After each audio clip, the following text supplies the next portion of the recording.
He's going all the way. 20, 15, 10. Touchdown. Texas Tech takes home the victory. Welcome to the Broadway Shuffle with Conrad, Zyler, and no Clayton tonight. I was about to go, where's Clayton? He's not here. I am Brennan, and welcome to a new episode of the Broadway Shuffle. We are going to preview Texas Tech's matchup against the Kansas State Wildcats, 2:30 this Saturday in Manhattan, Kansas. We're also going to get into the Big 12. What's at stake this week for the Red Raiders? We'll look across the country. We'll get into a little bit what-if scenario if Texas Tech were to win. Will College game day be in Lubbock for the BYU game? So much to get into, guys. It's going to be a blast.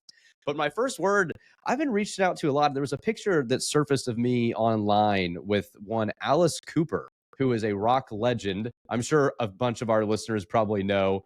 Got to play a hole with Alice Cooper. Big fan of the show. So shout out to Alice Cooper.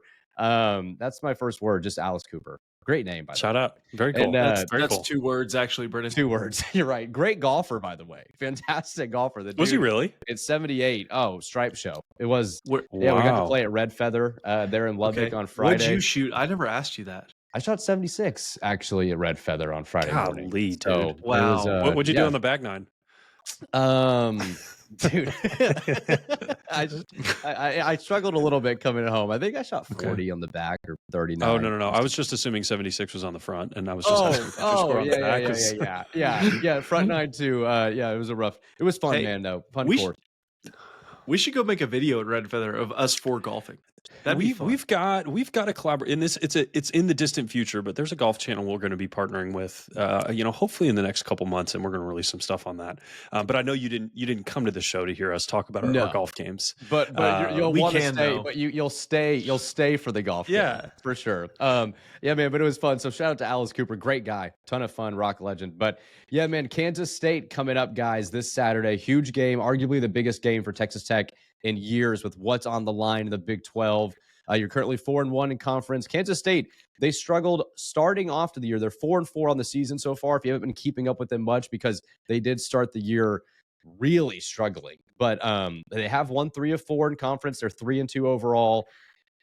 What you also need to know about Kansas State, though, if you plan on going to the game in Manhattan, just be careful for Avery Johnson's dad. That dude's willing to punch anyone, including his son. So just stay away from Mr. Johnson is my advice if you're out there in Manhattan. But let's get feels like it was a totally different season. It feels like that was just not even this year. Yeah, it was a crazy first week. If you're unfamiliar, Avery Johnson's father and one of his sons got into a fist fight in Ireland week 0. Surfaced online. So if you haven't seen it, go check it out, because it's pretty funny. Yeah. It's actually quite wild. Starting off with a bang, man. I did not anticipate us going this direction. I forgot about that. I know. That's a different, You never know where you're going to go. He was a Tuberville of the week. He was Brennan's, I think. He was mine. That's why I brought it up. I had to resurface it. Great recall. So before we get into the specifics of the game, Conrad, what do you got to say? Well, I just need to, we're thinking, we're talking about how that was a long time ago. I mean, it feels like it was 100 degrees outside. It was summertime. Now we're into the fall a little bit. We're in Texas, and things are getting a little bit chillier, but we do need to mention Manhattan, Kansas on Saturday is going to be a little chilly. I mean, 53 is the high, 38 is the low. I mean, this will be a different environment for the Red Raiders. I mean, we're not strangers to cold being from Lubbock, but at the same time, man, it'll be a different environment, not only playing on the road in Manhattan, but the weather is changing, and that means football season is finally ramping up to the time where we're thinking what could be if Texas Tech does win this game in Manhattan, Kansas on Saturday. My biggest question with that is David Bailey going to wear anything other than cleats, the jerseys, and the shoulder pads? No way. Do you think he keeps no gloves, no leg sleeves? There's absolutely no way he puts on sleeves. That dude, if you don't wear gloves, you're just a different kind of dude. And I think you're right. In cold weather, that stays the same. Z, I wanted to get to, though, before we get to specifics about Kansas State, you tweeted something this week. And then our Twitter account, Broadway Shuffle, we retweeted it. Ball nowhere here. Take it to the bank. What was your tweet? It's gotten over 50,000 views, I believe, now currently. A lot of bookmarks. People are saving that tweet. Yeah, that's the problem. That's the one stat you never want to see. It to be. But what did you tweet? And then we'll get into Kansas State. So, and this is all factual. Okay, so Kansas State has yet to face a top 30 team per SP+. Kansas State has not played a top 30 defense this year per the same metric. The best one that they've played is Iowa State, who's anywhere between 33rd and 35th. You, on the other hand, will roll into Manhattan with the 8th ranked defense in the country and the 9th ranked offense. That's good for 4th best team in the country per SP+. I said QB1 is back, Tech by 20+. I've got this really good feeling about this game, and all season I've had a terrible feeling about this game. We all know the numbers. The last time you beat them, I think Graham in Manhattan, was Graham Harrell the quarterback? It was 2008, 2009. You haven't beat them since 2018, if my memory serves correctly. I'm throwing all that out the window. It doesn't matter. You've got David Bailey, you've got Romello Height, you've got Lee Hunter, you've got the best defensive line that they've seen all year. You've got a great offensive line. Your QB1 is back. I have a really good feeling that you assert yourself in this game and you get a really resounding win. Zyler, I have. Is Conrad talking? And what's Zyler's my body? purpose on the episode? I don't know why I'm here. I'm going to just log off and let you guys take it because my input is no longer needed. And let me say this. There's absolutely a world where this goes really poorly. Don't say. I'll be very. There he is. He's back. He's back. I'll say that. I don't know. There was something. I woke up Sunday, and I was like, "We're gonna kick the crap out of Kansas State," and take that for what it's worth, which is pretty much nothing. I have chills. I just haven't. I don't have the same feeling I had going into Arizona State. I felt bad going into the Arizona State game. I was like, your QB1's not playing. Arizona State's had this game circled. They're hyped. Levitt's coming back. And of course, he misses most of the Houston game and is not going to play against Iowa State. But he was sure to play the full Texas Tech game, and Jordan Tyson was sure to make sure that he played the full game. I don't know, man. There's just I think this is a different Tech team. Who knows the last time that you were favored in Manhattan? I think you're going to come out here and you've got something to prove. People have kind of forgotten about you. Everybody's talking about BYU. Everybody's talking about Cincinnati. Everybody's talking about Utah. It's time to reassert yourself. And this is not like me. I'm very much the pessimist typically when it comes to this stuff. And we'll get into Kansas State and why I think they do present some challenges. But that's kind of where I'm at mentally, and I haven't really wavered on that all week.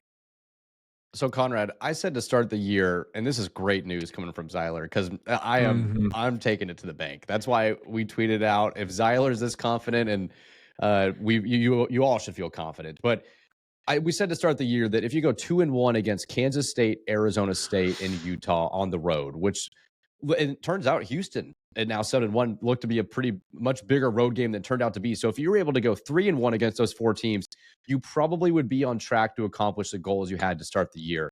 It's all in front of Texas Tech for this game, and everything that you still want to accomplish comes down really to Saturday in Manhattan because you have undefeated BYU waiting for you the next week at 11 a.m. in Lubbock. So this is time, to Zyler's point, for Texas Tech to go get it and to prove this is a different Red Raider team in 2025. Your thoughts on that?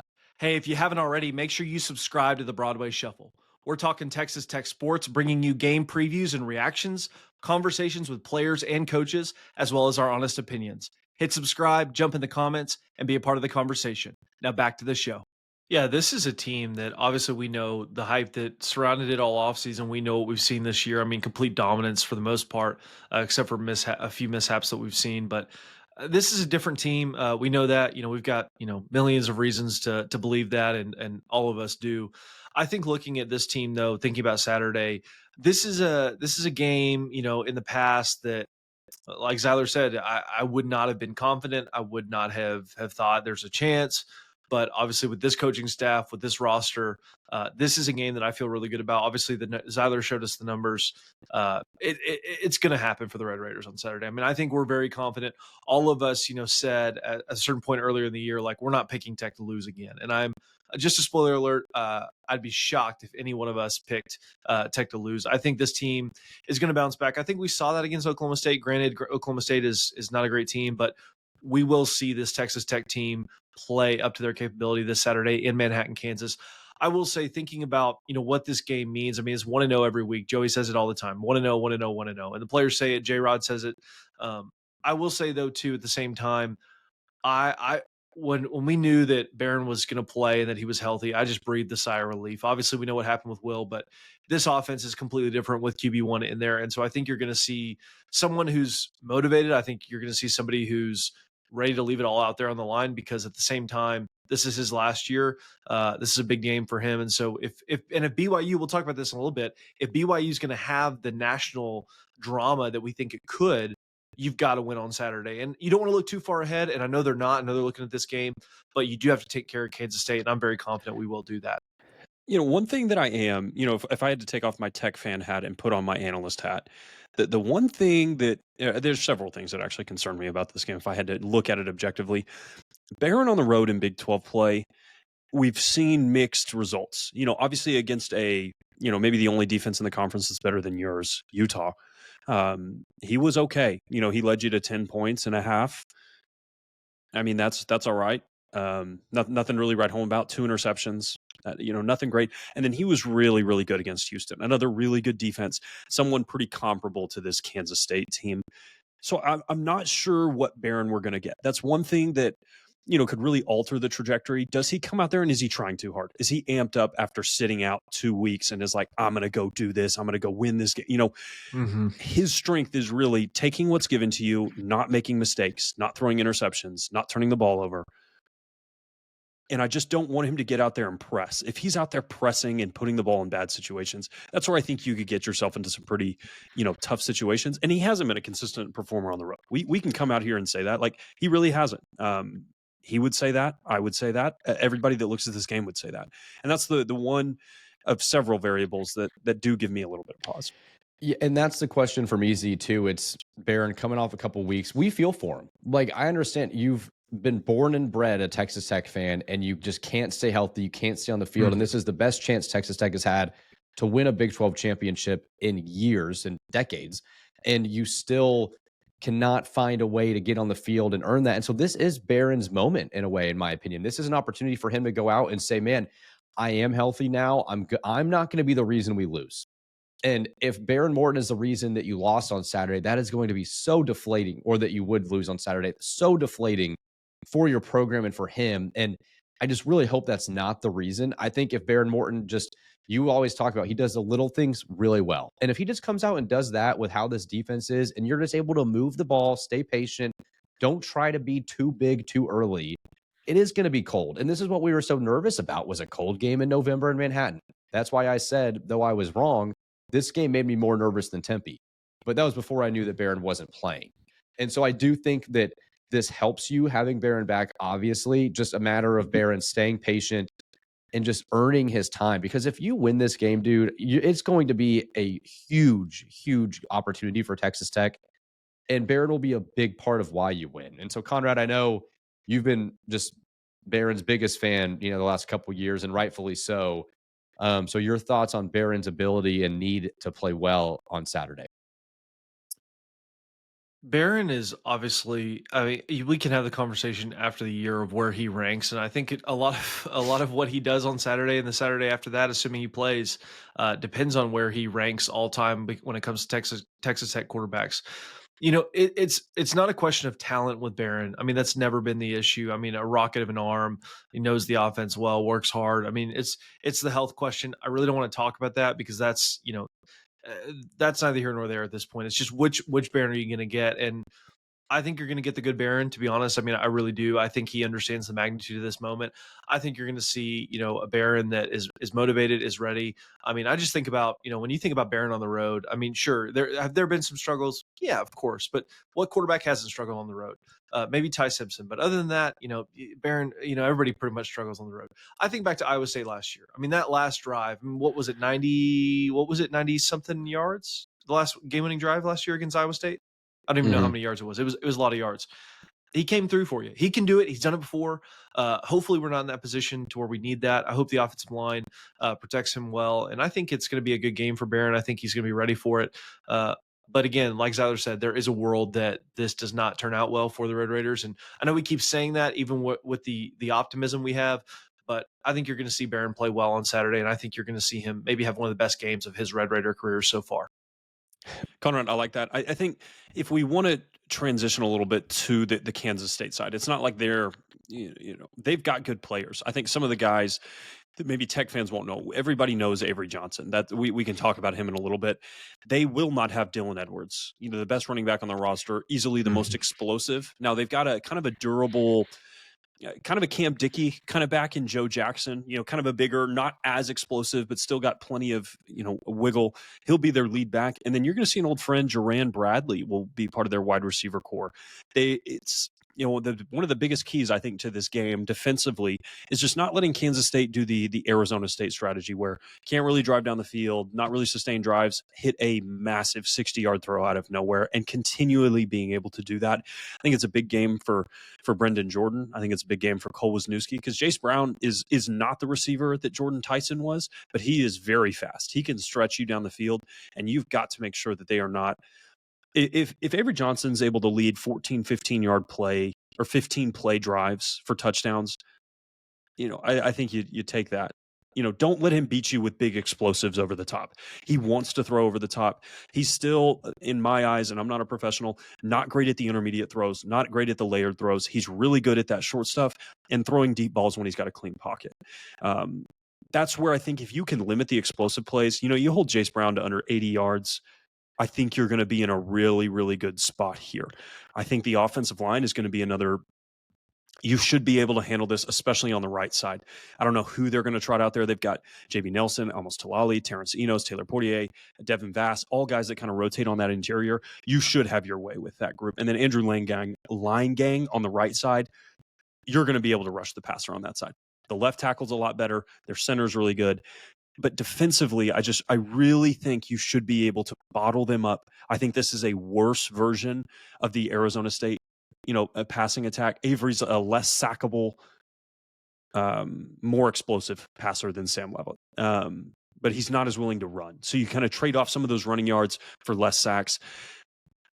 I just think on that defensive side, you match up really well with them, and that's where my confidence really comes in. I don't think they're going to be able to run the ball on you. I think Avery Johnson has to win this game for them, and maybe he can. He's a talented kid, and he's played well, and he played well against Kansas. But if I had to take our defense against Avery Johnson, I'll take that matchup, every day of the week. Well, and Avery Johnson has beaten you before, if, not to bring that game up, but he came in, Behren Morton got hurt. Avery Johnson came in for Kansas State and ran all over you in Lubbock a couple years ago, but that's a much different defense and different team. So we're familiar with Avery Johnson and his hair. He does have great hair, Conrad. I do like Avery Johnson's hair. Yeah, I don't know if it's like this, but it's good. It's not the military cut, that's for sure. But it's military cut. Okay, you've got that crossover. You've got that very put together look. Avery's a little more Goldilocks, but but Avery's question has always been sorry. Avery's question has always been, can he really beat you with his arm? He has been an inconsistent passer, and he was kind of coming onto the scene as a dual threat guy, and it seems like you might be able to keep that at bay. As long as you contain him. I think Leavitt was able to kind of escape the pocket and make some of those big throws, and that's what worries me here is that Avery has that ability, and Leavitt was able to play really well against your defense. So I am a little anxious to see, but then another dual threat guy in Devin Dampier, you were able to completely shut down. So you have shown the ability to stop some of these guys too. The thing about Devin Dampier is he can't throw the deep ball. He just can't. He's terrible. Can he throw worst deep ball throw in the conference? Without a doubt. Yeah. So and we need to take into account. We talked about Jerran Bradley. We have not talked about former Texas Tech head coach Matt Wells. I was going to bring that up, actually. That was my next transition. Yeah, go ahead, Conrad. I have thoughts. You just wanted to bring it up. You just wanted to make it known that Matt Wells. How much more would that add to if you did lose Z? How much more to the pain would that add? Dude, oh my gosh, no. So Joey is the successor to Matt Wells, and I think Matt Wells, rightfully so, probably looks at this job and says, "Where were all these resources when I was there?" NIL was a thing. That's a fair criticism. Now, the reasons for those resources not being available, we don't have to get into that. That's not necessarily, the topic for public consumption. And there's good reasons for that. But yeah, there's no way that he's not motivated. This is the school that fired you. And I don't care who you are, even if you get a buyout, getting fired and somebody telling you that you are not good enough at your job, we are going to remove you, is humiliating. and he's got to have a lot of motivation to do well in this game. He wants another head coaching job. He's going to want to perform here. This is probably, if he could have picked one game at the beginning of the year, maybe it was Kansas, but it would have probably been this one to put up a great offensive performance. He's going to be motivated. I think Joey will be too. You know, that guy had your job before you got here. You don't want to lose to that guy on the offensive side. I don't think there's any animosity. I don't think Joey dislikes Matt Wells or Matt Wells dislikes Joey on a personal level, but on a professional level, there's got to be a little bit of just competitiveness. These are alphas, man. These are not guys that are not competitive. They're absolutely thinking about this stuff. Conrad, does that scare you at all? Because we see in sports all the time, like the redemption game. You know, does that scare you at all that storyline exists? Like, does it actually make you more nervous or less nervous that Matt Wells is the OC? You're trying to set me up, aren't you? I am, but it's a question. It's a fair question. It is not David Yost on the sidelines. It is Matt Wells. No, it's not. But Matt Wells also did hire David Yost, so there's that too. I don't know, man. It's tough. I mean, like let's just take it. You know, for example, if it was a coach like the late great Mike Leach, right, on the other side, that's a bona fide amazing coach. Everyone knows that. Let's say it's a Lincoln Riley, who everybody knows is a great offensive coach on the other side. No disrespect to Matt Wells, but I'm not trying to say he's not a good coach, and I'm not trying to say he shouldn't be coaching. That's not what I'm saying. But when you catch lightning in a bottle, really, I mean, and truly with Jordan Love, and that kind of propels you to where you get, and then after you don't really do a whole lot. That just doesn't really scare me a whole lot, to be honest. Like that's not something that makes me nervous. Like it's different because he was our head coach and he's a great man, but at the same time, it's like he doesn't really strike me as this top tier offensive coordinator. I don't know if that's fair or unfair, but that doesn't necessarily scare me. And maybe those players will play harder for him because it's this game, but at the same time, they play hard to win every game. So I'm not trying to disrespect Coach Wells by any means. It's just he's not, when I think top offensive coordinator, he's not coming to mind. I don't know if that's fair or unfair. I mean, I think the statistics would bear that out this year and last year. And so I don't know, maybe that's me being too pessimistic and maybe not giving enough respect, but I think that's kind of where I am with the Coach Wells coaching against Texas Tech. Okay, another angle that I wanted to bring up. The hangover after the Sunflower Showdown. I was reading on the KSO message boards on On3, which they run a great site. Shout out to Derek Young and those guys. They do a really good job putting out good content. Kansas State has not been very good post Sunflower Showdown for the recent history. Do you think that this was kind of an Arizona State situation where it's like, this was our Super Bowl, we had to beat Kansas this year, and they come in looking a little bit sloppy, I accomplished everything? Or is it a situation where I won this game and now I feel super confident I can beat whoever I want? Where do you kind of think, and there's no way to really know, any thoughts? Does that play into your analysis at all? What sounds interesting to me about this, Tuesday, is Kansas, and I think that's a fair point to say, but Kansas State is 3-2 in conference. Like, this team is not technically out of it, and if they beat you, they're really not out of it. And so no, not dead. As crazy as it sounds, like, I think they're going to be up for this game, knowing, hey, we can take advantage of this Big 12 season. Like, we're not dead in the water yet because some of their losses weren't to conference opponents. So I do think that there could be a letdown, but there's also a lot of reason to be amped up for this game and to have the confidence of you're playing your best football you've played all year. We talked to Jacob Rodriguez on our last episode from Monday, and you haven't checked that out, go see that. But he said this is a good football team. Like, and they've lost all their games. They've lost by one score. They've had some tough breaks, some tough losses. He said this team could easily be undefeated. And it's been one possession for this team. And so I appreciate the fact that Jacob's not taking them likely. I don't think K-State's going to come in hungover off of a rivalry game. I feel like they're going to be amped up, ready to go against the Red Raiders.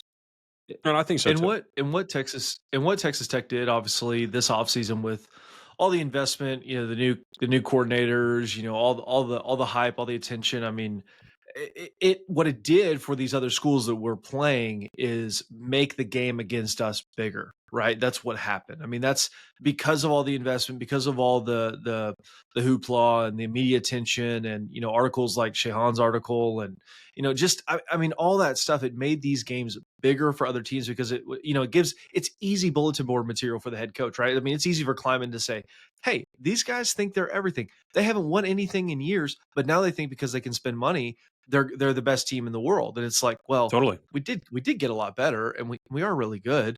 But at the same time, it's really easy for these coaches to say, well, I don't are they really, like, let's go out and prove the world that we may not have the same resources, but we got better play. I mean, it's absolutely. the way that coaches can spin Yeah, it. good And point. so I think we saw that obviously against Arizona State. I think you're going to see that against Kansas State. And so I do think that makes a difference when you think about how these opposing schools are looking at Texas Tech coming into their place. I think that's a great point. Okay. Or go ahead, Z. No, I was going to change subjects. Brennan, finish your thought. I was going to say I asked Clayton, our fourth member of the Broadway Shuffle, to define success for Texas Tech this week since he's not here with us today. And all he said was, don't care how it happens, but just win. This will set up the biggest game since 2008. And also a good point by Clay. The CFP rankings will be next Tuesday. They're releasing. And so you'll be 8-1 with 3 road wins with a win, which will look very good to the committee. And so it feels like it's one of those games, Z, like it doesn't have to be pretty. It's kind of like Iowa State last year. You just got to find a way to get it done. It's just come out, scratch claw, do what you got to do, but just win the game. Okay, I have a thought generally on this season, and I saw somebody posting about this, and I don't share this sentiment, but I think I sense this from the fan base. I sense a lot of anxiety around the season right now, where it feels like it's a little bit, teetering. If this game goes poorly, you can imagine the crash out, and you're 7-2. Has some of the joy from this season been taken from you just by the lifted expectations? Because I haven't. I mean, I enjoy beating the absolute piss out of Oklahoma State. Yeah. Doesn't matter how bad they are. I'll get joy from that. I enjoy beating Kansas. I enjoy beating Houston. I enjoyed beating Utah. This has been an incredibly fun season. I'm not saying I'm satisfied, but it feels like there's a lot of anxiety where it's like, if you don't do this, we suck and we fail. Do you guys kind of sense that? I get that sense. If your opponent this week was West Virginia, I don't know if I'd feel that. But K-State has been your daddy for a long time, and I do think that is causing a lot more stress for Red Raiders and your quarterback play. Like 3 weeks ago, vibes are high. You're rocking, Totally. You're rolling, you're beating Kansas by 25 at home, even though Behren gets injured. And then you have, I mean, really, I feel like it's the fact that it's the opponent you're playing this week, and that you're a Behren tweak calf away from Mitch Griffiths having to carry you to a Big 12 championship, hopefully.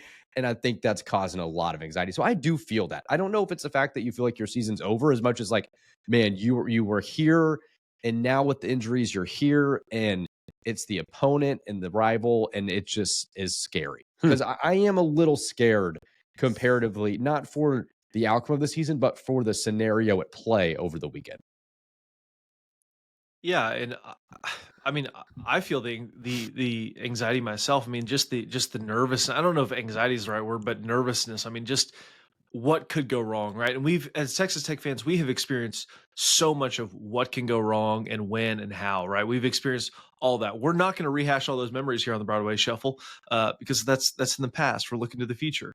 But I will say, let's just, if Behren does get hurt, I mean, because it's Behren or bust, right? We know that. If Behren gets hurt and this season, you lose to Kansas State and you lose to BYU, like, that's going to be a really tough pill to swallow for Red Raider Nation. It's going to be a really tough pill to swallow for me, for Brennan, for Zyler, for Clayton. I mean, just because that's not what this season was billed to be. That's not what the investment was made for. I mean, again, and we talked about this in previous episodes. We asked the question, is 9-3 a failure? I said absolutely, because I thought you didn't invest like this. You didn't do what you did in the offseason in the portal and with the coordinators you hired to go 9-3. Like, that's not not why this happened. And that would be the best season you've had since 2009. But I also agree now, Z. Like, I'm kind of on the Conrad train where it would be the best season you've had, and it'd be hard. But this season and this team and the expectations, it is just different. Like, it's like your 1 year you went all in, and I think anything short of 10-2, 11-1 with a trip to Arlington at this point would be a massive. Well, yeah. And now that you're 7-1 with a win over Utah and Houston, like Yeah. I think things change a little bit. Like, Well, yeah, but and also too, I mean, I think I don't know that we expected this defense to be what it is. Obviously, we expected it to be better. I don't know, it's a lot easier to gel on defense than it is offense. But now that we've seen this defense absolutely dominate, and like you said, Zyler, I mean, 8th best in the country, offense 9th best in the country, even with the quarterback problems. Man, it's just this team. I think unless the next loss for me, I mean, let's play this out a little bit. If you don't win every single game, including the Big 12 championship, I will be disappointed in this season. And I think that's a fair expectation from fans, given how this team is gelled on the field. And if it doesn't go that way, I will be very, very disappointed. And I think, the powers that be will also be disappointed. I think Joey will be disappointed. I think the team will be disappointed. Man, with how it's played out and knowing that you do have the guys, you've got the chemistry, you've got the coaches. If it doesn't end up how you want it to, I think there will be massive disappointment felt, not only throughout the fan base, but it will reverberate, obviously, in the Womble training facility as well. Z, it's a 2-game season. You mentioned it. I mean, you've got this game at BYU. You win these 2 games, you're there. And so the thing that I will say, just from a numbers perspective, how I anticipate this weekend playing out, the games that are important, I expect Cincinnati to get taken out to the woodshed. I think Utah is going to beat the piss out of that team. If you were to somehow drop this game, you're looking at BYU at 5-0, you're looking at Houston at 4-1, you're looking at Cincinnati at 4-1, and then Utah, potentially Arizona State and TCU are all there with 2 losses. You're not out of it yet. Like you need some help and you're going to have to win, but BYU and Cincinnati will play again. Like somebody's going to be sitting like you don't have to go 2-0. Now you should. You would behoove you to go 2-0. You absolutely should do that if you want to control your own destiny. Your season is not over if you lose. Even if it might feel like that, you still have a lot to play for, even if you're going to have to come down to tiebreakers. I expect Arizona State to get eliminated from this race when they lose to Iowa State this weekend. It's going to be a 16 race. No Sam Levitt. Yeah. It'll be Is Jordan Tyson playing? They said, questionable. They said if Levitt was playing, he wasn't going to play, but now that he's not, he might play. So whatever that means. Okay. So you'll be looking at Cincinnati, BYU, Houston, yourself, Kansas State, and TCU. Those are the 6 teams that I think have a chance to play in Arlington. And you'll have everything in front of you. You beat BYU, and I don't want to look ahead, but I don't want this game to feel like the entire season rests on this outcome. It feels that way. I feel that way. It does feel that way. I feel that way. But the thing is, it will suck to lose. I'm not going to say that it won't. If you just take care of business, that's all we can control, right? I mean, not us podcasters, but the Texas Tech Red Raiders football team. But if you just take care of business, it doesn't really matter what anyone else is. Like, I think if you win out, I think I don't know what the odds are of, if you did win out, what is the likelihood you play the Big 12 championship game? But I think it'd be 99%. It's 100%. Like because you'd beat BYU if you win out. Yeah, well, it depends. They would drop. If BYU and Houston are all tied, BYU doesn't play Houston. No, but you'd have the win. You'd have the break over Houston and BYU. You'd have a you're right. Win. You all played. Yeah, you win out. I think that's how it works, but I'm not 100%. You win out, you're in. And that's sorry, Conrad.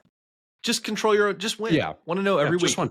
Joey said it. Want to know every week. And the thing is for me, I'm not worried. Like, do you have the guys? Like, I'm not worried. Can Caleb Douglas beat whoever he's going up against this Saturday? I'm not worried. Can Cam Dickey run over that Kansas State middle linebacker who's actually, pretty decent? Like, I'm not worried about any of those things. Like, we have the guys. Like, we've got the quarterback, we got the defense, we got the coaches. I mean, that's not the question anymore. It's, can you go out there and execute and make sure that you do your job and beat this team the way you should? Because again, the talent discrepancy is just humongous, in my opinion, between Texas Tech and Kansas State. For all that you've put in, Z, to this year, this is a year where you go earn it. You go get it. You go show that the investment paid off. You're 7-1. It's right in front of you. Mathematically, you're not eliminated, but to have undefeated BYU waiting for you and for you not to go into Lubbock in that game with the chance to just make a statement and say this year is different would be a huge, huge letdown for the program. Even if you went 10-2. No doubt. Just the fact that you missed the moment. Like, it would feel the same way it did last year. And every other year we've had a moment, Like Colorado last year. What's crazy is if you would have won that game, you could have still potentially played in the Big 12 title game. Like you would have been if you finished 9-3 and you had a home game and you missed the moment. And so it's like there's no excuse this year for me at this point with the defense that I've seen and a healthy Behren Morton back. You've got to go get it. At this point, I would be disappointed if we look back and I'm like, man, you had it in front of you and you just couldn't get it done. I think Tech will get it done, but I don't know. Nothing like going to a place you haven't won in almost 20 years. And that's the other thing too. It's like get the monkey off the back. Like show you can win on the road. Show you can win a game in 45-degree weather with a good team. Like prove that you're the better team. They did that last year against Iowa State, but they weren't the better team. Like quite frankly, they had a we great all game. Know that. We all know that. Well, you're the better team this year. So you are. It's going to be interesting. But let's get to our over under debates real quick. And hey, if people Broadway Shuffle, we've got you. There's a lot of shufflers here that have been here with us since day one last year or this year, and we appreciate you. And we have a ton of fun here. And it's great. And so if this is your first time, or if you've been around a while and you have not subscribed yet, it's totally free. It's totally fun. And you get all of our content. It does you nothing to hit that button. So if you would just do that, we appreciate it. We have a ton of fun here and you'll never miss any content. Basketball is right around the corner too. Speaking of the bat, we've got an exciting interview coming up here soon with basketball. We'll just leave that there. And yeah, we appreciate you being here, Shufflers. Just continue with us and keep joining the ride. So let's get to our over-under debates. I got 2 questions for you guys. Real easy, real quick. Behren Morton, 2 touchdown passes. Over. I think it's going to be 6. Okay. Oh my gosh. I love it. I love it. Give me 6. 3 to Reggie Virgil, 2 to Caleb Douglas, 1 to Coy Aiken. No, TC is getting Carter's one. back. Terrence Carter, I think yeah, he's going to be back, which is a huge deal. I mean, he's one of the best tight ends in the conference. Okay, so we'll go 7 touchdowns then. Okay, good. 7. I'm going over as well. I think this is a game for Behren. It just feels like, dude, show it. Have your moment. Dude. He needs it. He needs to prove it. To be quite honest, this is his chance to do that. Stay healthy. And you bring up a great point. Like this season's been so great. None of the great moments really involve Behren Morton. Like your biggest wins at Utah, and the guy that leads you to that is Will in your defense. He's great in the Houston game, but I can't look back and say, like the touchdown pass that he had was to Cam Dickey on a release. Like it's a great read and great throw, but that was a Dickey touchdown. Right. And he had the dime to Caleb that he should have caught, but like there hasn't been any real Behren moments this season. Yeah. Opportunity he right gets here. that. I hope he gets that this Saturday. Well, to do that, he'll need over 2 touchdowns. So we'll see. All right. Next question. This one's a negative one. Hopeful to stay positive, but 2 players. Can we just stop? No. Can we not talk about it, please? No, I want to ask it because it's going to be cold. You guys don't look. It's going to be cold. It's going to be scary. 2 players injured. Over under. Do you come out of the game healthy? Under. You come out because you dominate. Yeah, I'll say over, but they won't be Texas Tech players. They'll be Kansas State players. Okay. 2. Okay. So there you go. I'm not inciting it's a fair anything question. there. I'm just saying. I'm just saying. It's a grass field, right? I think. No, it's turf. It's turf. Oh, is it really? Yeah, it's turf. The point of the question was mainly, do you come out of this game healthy? And you need to. Yes. So, okay, good. All right. Do you think Behren finishes the whole game? Yeah, I pray he does. I can't. No, please. I can't go there, Zyler. We're recording this on Tuesday night. Everybody, we had some scheduling conflicts Wednesday night, guys. I don't even want to. I'm not even letting myself think about that possibility. Like I can't go there. I can't get my. He's finished 33% of the Big 12 games he's played so far this year. Oh, why are we? Why are we? Yeah.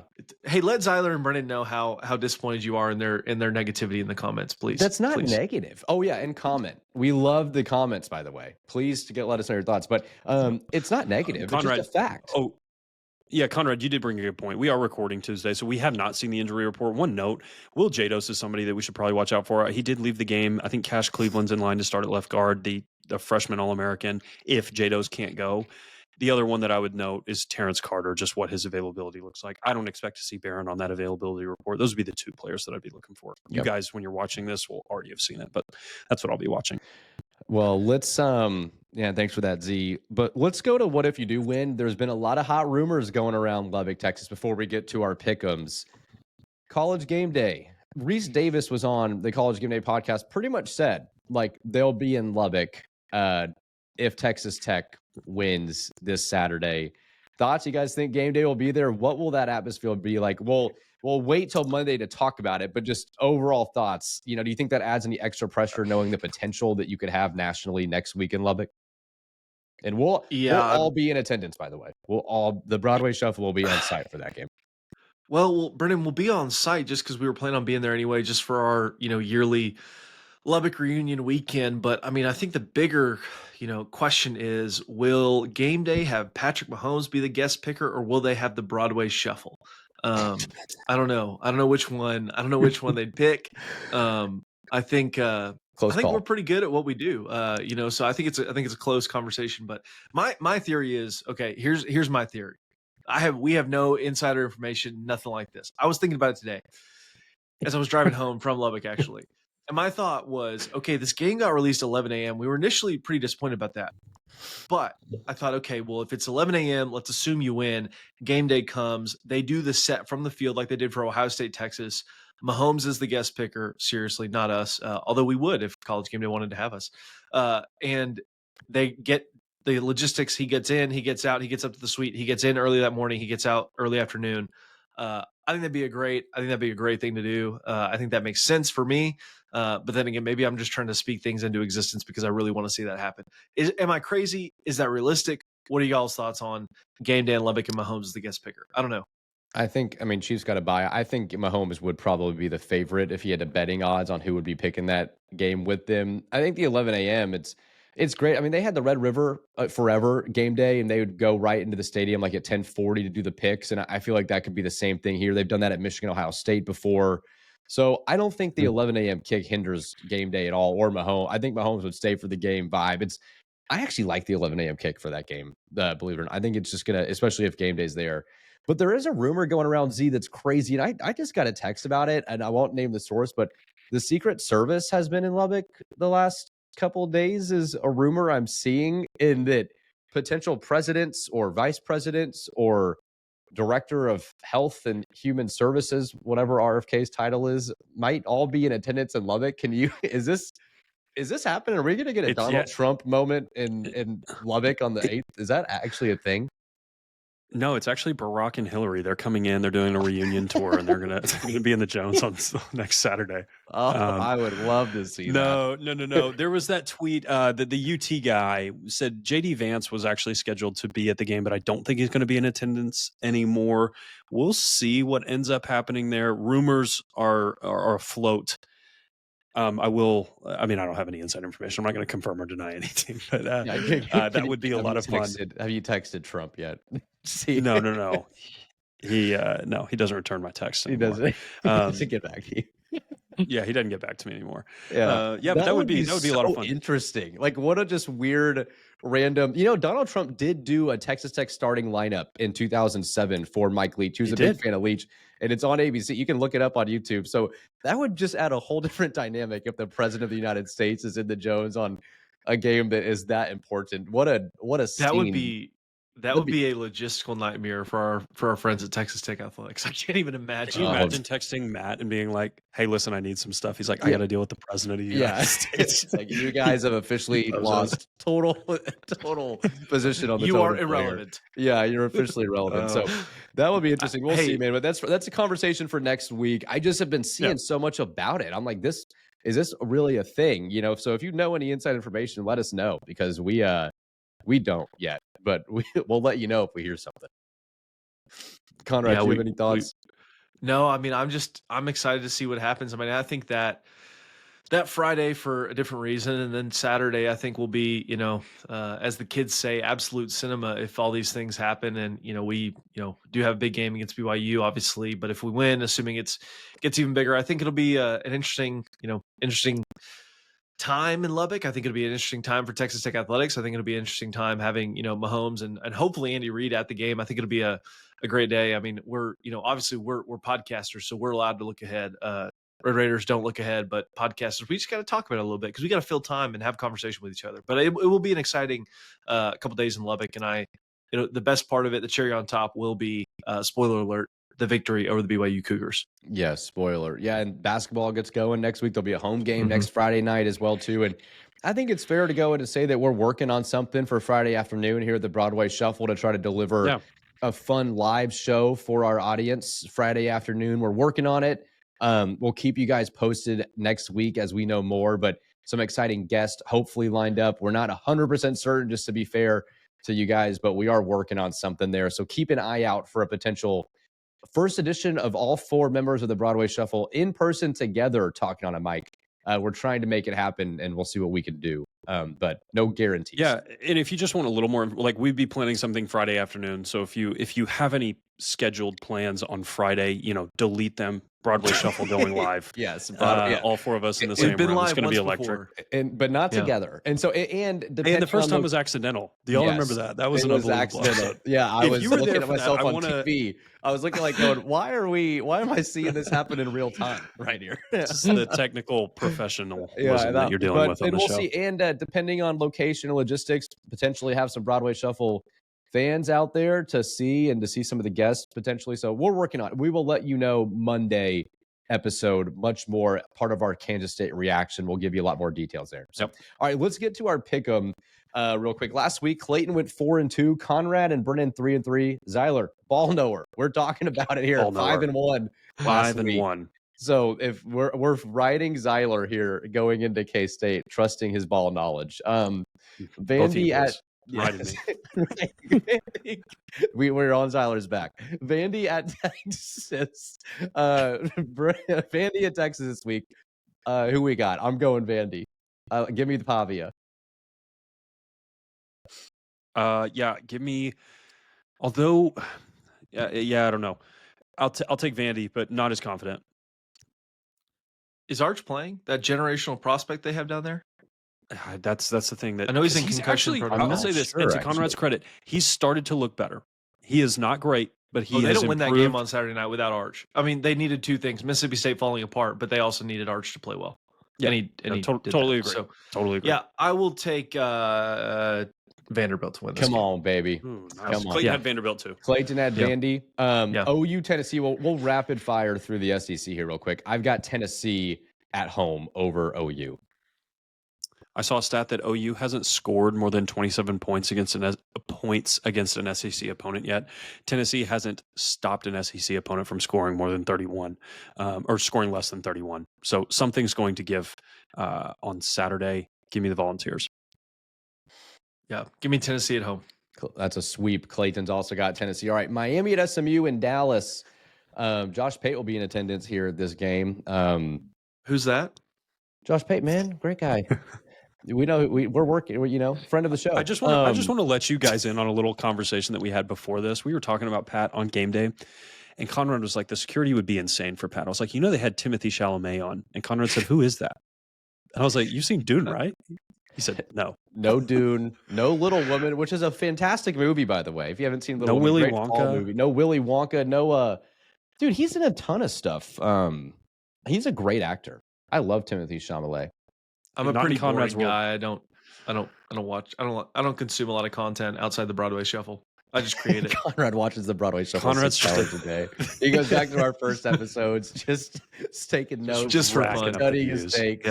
Well, that's fine. We've gotten a lot better since our first episode. I'll say that. I can just picture Conrad doing that. Like, man, that take I had last year was fire. And he goes back to episode 9, just clipping it, sending it. He's like, what did I say again? Okay. Miami, SMU. I got Miami. I think SMU's losing to Wake Forest last week. That kind of does me in on any of their hopes. So give me Miami. Yeah, I'll take the Hurricanes as well. Also, Miami does not control their own destiny in the ACC, and the ACC is a garbage conference. I am very much against trashing conferences. The best team Georgia Tech is going to play in the ACC is going to be Pitt, and that won't even be a top 30 opponent. Yeah, I don't see much difference between the Sun Belt and the ACC, to be completely honest with you guys. The same. And this is coming from a fan of a team that gets talked down on like this all the time. You are like worlds better than the ACC this year. It is not a good conference. Yeah. I'll take Miami as well. Conrad, can you name me one team in the Sun Belt? Texas State was in the Sun Belt, right? Solid. Aren't they going to they are right now. They're going to the Pac-12 though. Okay. I was just curious. Basically another Nice. group of 5 There conference. you go. All right. I was Nice. just curious if you knew I like that. anyone in the Sun Belt. Okay, so Do you far, know anybody in the Sun Belt? No, I don't. Okay. Okay, so far we are All all knower. we're all was like- three. We're all sweeping every pick so far. I've got Iowa State at home against Arizona State. No Sam Levitt for the Sun Devils. So give me Iowa State. Clayton also had Iowa State. Zyler, you got Iowa State. Hey, this is going to be a clean. I mean, I've How got do Iowa you State. sweep it again? I don't know how you pick Arizona State in this spot. Like Jeff Sims might be the worst backup quarterback in the conference. Didn't He's look good against horrible. Utah. He's horrible.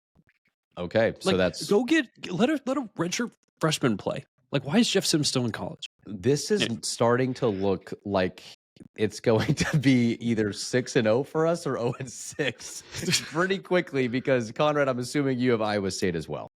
Yes, I do have Iowa State. And to go to Okay. the next game, Cincinnati at Utah.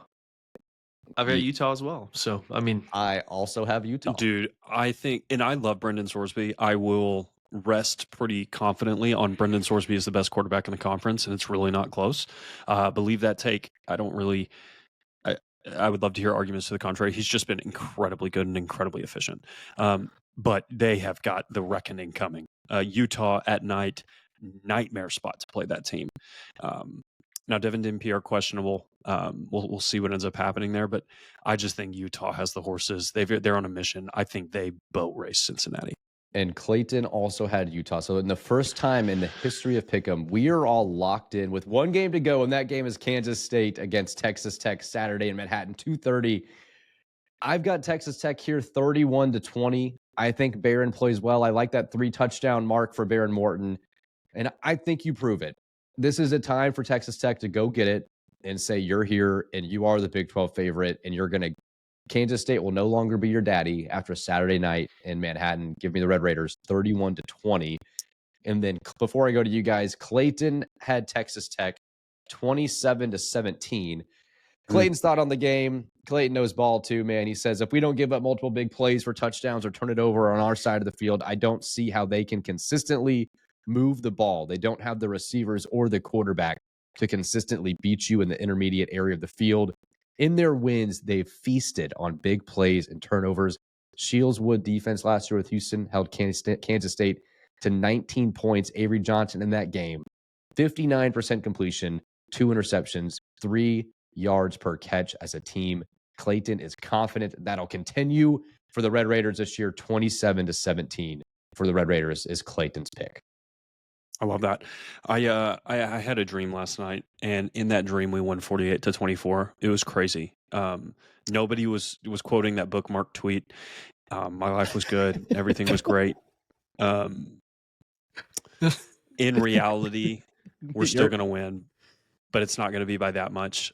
I think it's going to be 31-17. They score late to make it look closer, but I think you control this game by the third quarter. You got to pick Tech by 20. You tweeted it. You said Tech by 20 31-10, plus, right? Give me 31. Yeah, give you've me got. Yeah, 31-10. You can't move away from the viral tweet. So you've Yeah. got to keep your. My life is going to be in shambles if we lose this game. This might be the last episode of the Broadway Shuffle.